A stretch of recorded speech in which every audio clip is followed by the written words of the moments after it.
আজকে আমি বানাচ্ছি আলুর পরোটা, আর তোমাদের আমি দেখাচ্ছি কী করে বানাচ্ছি।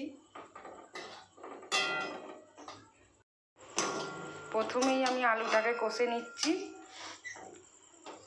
দিয়েছি জিরে গুঁড়ো, ধনিয়া গুঁড়ো, নুন, কাঁচা লঙ্কা, রসুন সব রকম দিয়ে আমি আলুটাকে কষছি। আর এখানে ময়দাটা আমি মাখিয়ে রেখেছি, যে ময়দাটা মাখিয়ে খানিকক্ষণ পড়েছিল। আর আলুটা কষা হলেই আমি বানাবো। আর এখানে আমার এই যে পুরটা হয়ে গেছে, একটু ঠান্ডা হয়ে গেছে। এবার আমি একটা একটা করে পুরটা ভরবো। এই যে দেখো, পুরটা আমি ভরে নিলাম। এই যে সব কটা আমার পুর ভরা হয়ে গেছে। এরপর বেলে ভাজবো।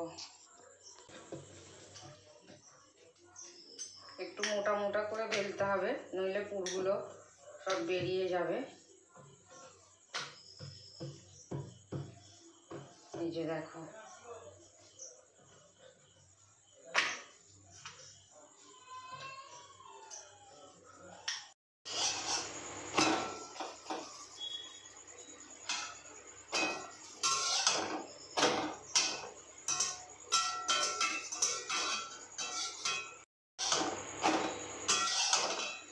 দেখো আমার আলুর পরোটা রেডি